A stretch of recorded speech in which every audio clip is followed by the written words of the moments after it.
우리 시간 같이 묵도 들으시면서 2021년 2월 7일 예배 드리도록 하시겠습니다. 다 같이 기도하시겠습니다. 사랑이 많으신 하나님 아버지 감사합니다. 지난 한 주간도 보호해 주시고 오늘도 이렇게 온 가족이 함께 모여 주님께 예배 드릴 수 있는 특별한 날을 허락하신 하나님의 은혜에 무한한 감사와 영광을 드립니다. 지금 이 순간도 힘들고 어려워하는 식구들이 있습니다. 아파하는 식구들이 있습니다.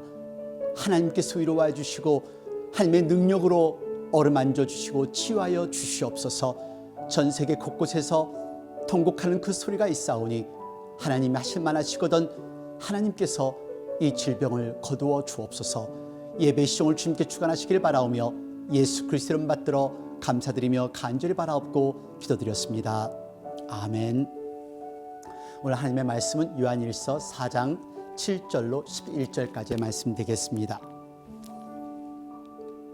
요한일서 4장 7절로 11절 말씀 같이 봉독하시겠습니다. 사랑하는 자들아 우리가 서로 사랑하자. 사랑은 하나님께 속한 것이니 사랑하는 자마다 하나님께로 나서 하나님을 알고 사랑하지 아니하는 자는 하나님을 알지 못하나니 이는 하나님은 사랑이심이라. 하나님의 사랑이 우리에게 이렇게 나타난 바 되었으니 하나님이 자기의 독생자를 세상에 보내심은 저로 말미암아 우리를 살리려 하심이니라. 사랑은 여기 있으니 우리가 하나님을 사랑한 것이 아니요 오직 하나님이 우리를 사랑하사 우리 죄를 위하여 화목제로 그 아들을 보내셨음이니라. 사랑하는 자들아 하나님이 이같이 우리를 사랑하셨은즉 우리도 서로 사랑하는 것이 마땅하도다. 아멘. 2월 달을 맞이하면서 우리가 사랑의 달로 우리는 항상 맞이하고 있습니다. 여러분들에게 슬프고도 아름다운 사랑 이야기를 하나 나누도록 하겠습니다. 라이프는 한 아기의 이름인데요. 라이플린 디클라인은 2017년 9월 6일에 태어났습니다. 무게는 1파운드 4온스입니다. 평균 아기들의 무게는 보통 7.1파운드가 되죠. 3.5kg 정도가 되죠. 보통 아이들에 비하면 작죠. 그래서 라이프가 태어나기 일주일 전부터 엄마 캐리 디클라인은 이미 코마 상태에 있었습니다. 제왕절개 수술을 하고 아기를 낳게 한 후 의료진들은 엄마의 코와 팔에 달린 그 피딩 튜브와 산소 호흡기를 제거하였습니다. 디클라인 가족은 절실한 기독교 가족입니다. 평소에 프로라이프를 주장했던 이 캐리와 니키였는데요. 키모테라피와 방사능 치료를 받으면 엄마 캐리의 생명을 구할 수 있지만 아기가 뱃속에서 사망을 한다는 것을 알았기 때문에 화학요법이나 실험적 치료를 받지 않기로 결정한 것입니다. 그렇게 튜브를 떼어난 엄마 캐리는 이틀 후에 세상을 떠났습니다. 아기 라이프는 인큐베이터에서 생명을 유지하고 있었습니다. 하지만 엄마의 장례식이 끝난 그 다음 날 아기 라이프도 2017년 9월 20일에 엄마 곁으로 갔습니다. 하나님을 열심히 믿고 예수님을 영접한 기독교인이었던 닉, 그 충격과 슬픔은 너무도 큰 것이었습니다. 하나님께 기도를 하며 통곡을 합니다. 하나님, 어떻게 두 사람을 다 데려가실 수 있으세요? 부인이 치료를 거부한 것에 대해 후회도 원망도 하지 않습니다. 그러면서 말하기를 지금 하느님이 무슨 일을 하고 계시는지 왜 이런 일이 일어나고 있는지 알 수는 없습니다. 마치 하나님께서 욥에게 했던 것처럼 사탄을 통하여 닉을 시험해봐라. 그래도 닉은 나를 섬길 것이다 라고 말씀하시는 것 같이 느껴졌습니다. 그렇습니다. 저는 그럼에도 하나님을 섬길 것입니다. 그러면서 5 아이의 아빠 닉은 하나님의 사랑과 아내와 딸의 이야기를 세상에 알리며 살겠다고 말합니다.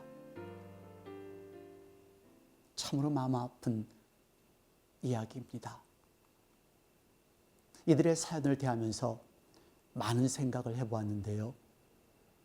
새 생명에 대한 사랑, 태어나지 않은 아기에게 생명을 주고자 하는 그 엄마의 사랑, 아내와 아기를 잃었어도 하나님을 끝까지 사랑하겠다는 남편이며 아빠 닉의 고백, 이게 가능할까요? 저 같으면 너무도 힘들어서, 너무도 고통스러워서 이겨나갈 수 없을 것 같다는 그런 생각을 해보았습니다. 여러분들은 어떠세요? 이런 고통이 있다면, 이런 아픔이 있다면 이기실 수 있으세요? 엄마 캐리가 아기의 생명을 선택할 수 있던 이유는 아기의 생명이 소중하고 사랑하기 때문이었습니다. 아빠 닉이 이런 고통을 이길 수 있는 것 또한 하나님에 대한 사랑이 있기 때문이었습니다. 사랑이 있었기 때문에 이들 모두가 이 어려운 상황을 극복해 나갈 수 있던 것을 한번 생각해 보십시오. 이런 사랑이 없다면 어떨까요? 그런 생각이 들었습니다. 우리의 인생의 삶은 사랑에 좌우되는 것 같다라는 생각이요. 사랑의 대상이 없는 사람은 소망도 기쁨도 즐거움도 없습니다. 사랑이 없는 사람은 살아야 할 이유마저도 사라집니다. 사랑할 수 있는 대상이 없거나 사랑할 수 없는 사람의 삶은 빛이 없는 캄캄한 밤중을 걸어가는 듯한 그런 느낌이겠죠. 물 없는 광활한 사막에서 헤매는 듯한 그런 삶일 것입니다. 하지만 사랑하는 대상이 있을 때 살고자 하는 동기가 생기고 참을 수 있는 힘도 생기고 도전할 수 있는 그 능력도 생긴다는 것을 생각해 보십시오. 그렇습니다. 우리가 무엇을 사랑하고 어떻게 사랑하느냐에 따라 우리의 삶이 좌우된다는 것을 기억하시기를 바랍니다. 여러분, 무엇을 사랑하시나요? 무엇을 좋아하시나요? 2월 사랑의 달을 맞이하며 사랑을 다시 한번 생각해 볼 수 있는 시간이 되었으면 좋겠습니다. 요한서신을 대할 때마다요, 저는 사랑, 이것이 사랑이구나라는 말이 저절로 나올 정도로 이 요한서신은 하나님의 사랑에 대해서 아주 간결하게 아름답게 설명을 하고 있습니다. 요한서신은요, 막연하게 책상 앞에서 사랑을 노래한 것이 아니라는 것을 기억하십시오. 또한 교회가 편안하고 은혜 충만할 때 기쁨이 넘쳐서 읊은 시가 아닙니다. 오히려 사도 요한이 관할하고 있었던 소아시아 지역의 교회가 아주 큰 어려움을 겪고 난 후에 그들을 위로하기 위하여, 그들을 권면하기 위해 쓰여진 이 서신이 바로 요한 1, 2, 3, 4입니다. 이런 상황을 알고 이 서신을 대한다면 우리는 진정으로 사랑이 무엇인지, 사랑이 무엇을 할 수 있는지를 이해할 수 있을 것입니다. 먼저 본문 7절과 8절 같이 봉독하겠습니다. 사랑하는 자들아, 우리가 서로 사랑하자. 사랑은 하나님께 속한 것이니 사랑하는 자마다 하나님께로 나서 하나님을 알고 사랑하지 아니하는 자는 하나님을 알지 못하나니 이는 하나님은 사랑이심이라. 여러분, 잊지 마십시오. 이 글이 쓰여졌던 이 시대적 상황요, 힘들고 어려웠을 때, 그리고 이단이 싹틀 때 쓰여진 서신이 바로 이 서신입니다. 이런 상황 속에서 힘들고 어려울 때 서로를 위해서 무엇인가를 하라는 것이 오늘 본문의 말씀입니다. 힘들고 어려울 때 할 수 있는 것이 무엇이 있을까요? 그렇습니다. 사랑입니다. 사랑으로 감싸고 사랑으로 위로하고 사랑으로 서로를 보듬어 줄 때 그때 힘들고 어려운 역경을 같이 이겨나갈 수 있다는 것입니다. 여기서 하나님께 속했다는 것은 하나님 안에 존재한다, 하나님으로부터 왔다라는 그런 뜻입니다. 우리 사람들의 사랑은 한계가 있습니다. 사람들의 사랑은 감정에 좌우합니다. 하지만 여러분, 하나님께 속한 사랑은 변하지 않습니다.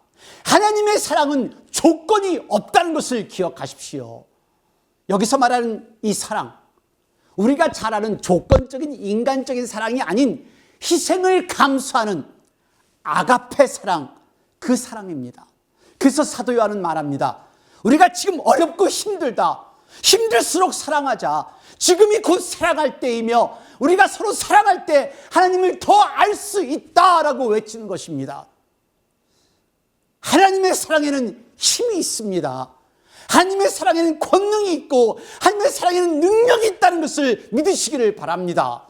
그래서 사도 요한은 단호하게 말합니다. 사랑하지 아니하는 자는 하나님을 알지 못하다니. 여러분, 하나님을 안다고 하면서 교회를 다니면서 신앙인이라고 하면서 사랑이 없는 사람이 얼마나 많습니까? 마음속에 미움으로 가득하고 원망으로 가득하고 시기 질투로 가득하고 상처로 가득합니다. 당신이 그렇다면 하나님을 모르시는 분이십니다. 하나님을 아시나요? 그렇다면 용서할 수 있고 평안하실 수 있으십니다. 닉과 캐리의 4살 된 막내딸 릴리아에게 고모가 말합니다. 릴리아야, 라이프가 많이 아파. 그래서 엄마하고 함께 예수님 곁에 가서 살아야 돼. 그러자 이 꼬마가, 엄마를 먼저 하늘나라에 보낸 4살짜리 꼬마가 이렇게 얘기합니다. She had to go too? Why? 그 애기도 같이 가야 돼?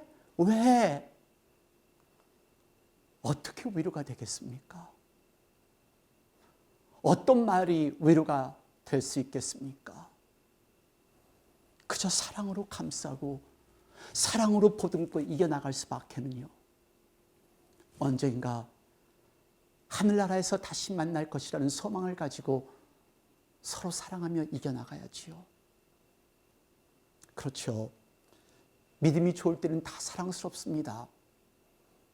모든 사람이 다 사랑스럽게 여기지고 다 이해가 됩니다. 그런데요, 나의 믿음 상태가 약해지면은, 또 나의 믿음의 정도가 떨어지면 불평불만이 생겨나기 시작합니다. 모든 사람이 미워지고 마음에 들지 않습니다. 마치 하나님이 안 계신 것처럼 행동합니다. 그렇습니다. 우리가 믿음이 있는지 없는지의 기준이 바로 이 사랑인 것입니다. 자, 여러분, 옆에 계신 분 이쁘게 보이세요? 그러시면 당신은 하나님을 아시는 분입니다. 옆에 있는 분이 원수같이 느껴진다면 당신의 믿음을 다시 한번 점검해 보십시오. 하나님의 사랑은 무한합니다. 당신의 외아들을 우리를 위해 희생하신 만큼 우리를 사랑하신 것을 기억하십시오. 9절과 10절입니다. 하나님의 사랑이 우리에게 이렇게 나타난 바 되었으니 하나님이 자기의 독생자를 세상에 보내심은 저로 말미암아 우리를 살리려 하심이니라. 사랑은 여기 있으니 우리가 하나님을 사랑한 것이 아니요 오직 하나님이 우리를 사랑하사 우리 죄를 위하여 화목제로 그 아들을 보내셨음이니라. 아멘. 하나님의 사랑이 우리를 살리셨습니다. 여기서 화목제라는 이 단어는 힐라스모스라는 유아제물이라는 그런 뜻입니다. 우리의 죄들로 인한 하나님의 불붙는 진노를 누그러지게 하는 제물, 그런 뜻이죠. 하나밖에 없는 외아들을 사람으로 세상에 보내시고 십자가에 죽게 하신 것은 전적으로 우리를 사랑하시고 우리의 죽은 영혼을 살려주시기 위해서라는 것을 기억하십시오. 느껴지세요? 아직 안 느껴진다면 여러분들에게 한 이야기를 소개하겠습니다. 이미 아시는 분들도 있으실 것입니다. 이 아이의 이름은 희재입니다. 희재는 이 당시 4살 소년입니다. 근데 희재는 아무것도 할 수 없습니다. 희재가 할 수 있는 것은 오로지 튜브를 통해서 호흡하는 것 외에는 스스로 할 수 있는 것은 아무것도 없습니다. 그의 엄마는 하루 24시간 7일을 그 아들을 돌봅니다. 같이 보시겠습니다.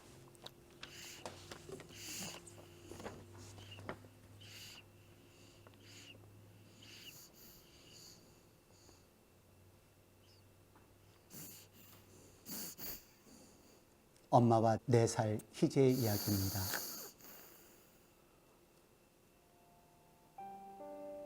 이 엄마는 하루에도 수십 번씩 찾아오는 경련 2, 3을 넘기지 못하고 버거워지는 숨소리, 이 희재를 돌보고 있습니다.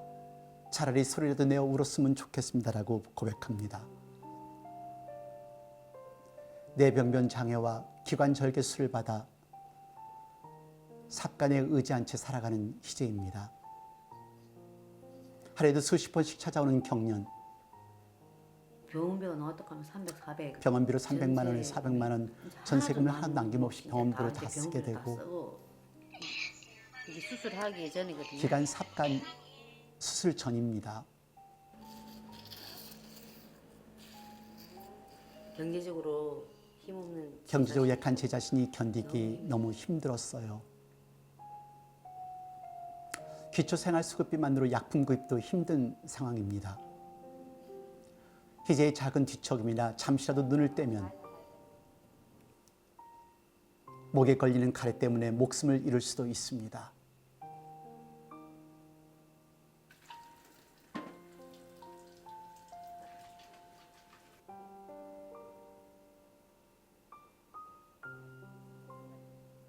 몸이 점점 굳어가고 있지만 엄마는 포기하지 않습니다. 엄마에게는 평범한 소원이 하나 있습니다. 엄마 소리를 한번 듣고 싶어. 엄마라는 소리를 듣고 싶어요. 엄마이기 때문에, 내 자식이니까. 그래서 이 엄마는 절대 포기하지 않는다고 합니다. 내가 엄마잖아요. 내가 엄마니까요. 하나님이 우리를 이렇게 사랑하십니다. 절대 포기 안 하시는 하나님인 것을 기억하십시오. 우리는 얼마나 하나님을 사랑하시나요? 나를 살려주신 하나님이신데, 나에게 생명을 주신 하나님이신데 얼마나 하나님을 사랑하시나요? 어떤 상황에서도 흔들리지 마십시오. 나의 죄를 용서하시기 위해서 당신의 아들도 희생하신 하나님을 기쁘게 해드리는 것은 우리가 서로 사랑하며 사는 것입니다. 4장 11절 말씀입니다. 사랑하는 자들아, 하나님이 이같이 우리를 사랑하셨은즉 우리도 서로 사랑하는 것이 마땅하도다. 하나님께서 우리 같은 죄인을 이같이 사랑하셨기 때문에 우리도 서로 사랑하는 것이 마땅하다는 것입니다. 우리가 거룩한 사랑으로 형제를 사랑할 때 우리는 비로소 우리가 하나님께로부터 난 자임을 나타낼 수 있다는 것을 기억하십시오. 힘든 시간입니다. 견디기 어려운 시간입니다. 하지만 하늘나라 가는 순간까지 우리 서로 사랑하십시다. 사랑함으로 격려하고, 사랑함으로 위로하고, 사랑함으로 복음 전하고, 사랑함으로 봉사하고, 사랑함으로 헌신하면서 선교하는 삶을 살아가는 저와 여러분이 되기를 우리 주 예수님의 이름으로 축원드립니다. 기도하시겠습니다. 하나님 아버지, 어떤 말로, 무슨 단어로 표현할 수 있겠습니까? 하나님의 놀라우신 은혜와 사랑을, 죽을 수밖에 없었던 우리를 구원시키고자 독생자 아들 예수 그리스도를 희생시키신 그 하나님의 은혜와 사랑을 어떻게 말로 다 표현할 수 있겠습니까? 하나님, 저들이 이 땅에 살면서 하나님의 은혜와 사랑을 기억하며 내 형제와 자매를 사랑할 수 있는 저희들이 되게 하여 주옵소서. 내 형제와 자매를 돌볼 수 있는 저희들이 되게 하여 주옵소서. 힘들고 어려울 때 격려하고 위로할 수 있는 하나님의 참다운 아들, 딸이 되도록 저희들을 만들어 주시옵소서. 지금 이 시간 힘들고 어려워하는 식구들이 곳곳에 있습니다. 전 세계 곳곳에서 힘들어합니다. 하나님, 이들을 위하여 기도할 수 있는 저희들이 되게 하여 주옵시고, 이들을 위하여 저희들의 행동에 옮길 수 있는 저희들이 되도록 만들어 주시옵소서. 지금 이 시간은 우리 주 예수 그리스도의 은혜와 아버지 하나님의 놀라우신 사랑과 성령의 무한하신 교통하심이 이제 하나님의 말씀을 가지고 사랑을 결심하는 당신의 귀한 사랑하는 아들, 딸 머리 위에, 가정 위에, 직장 위에, 저들의 몸된 교회와 저들의 나라들과 지금도 목숨을 내걸고 환자들을 돌보는 모든 의료진들과 전 세계 곳곳에서 말씀을 전하고 있는 목사님과 선교사님들, 자유와 평화를 싸우고 있는 우리 미국 병사들 머리 위에 영원토록 함께 하시옵소서. 아멘.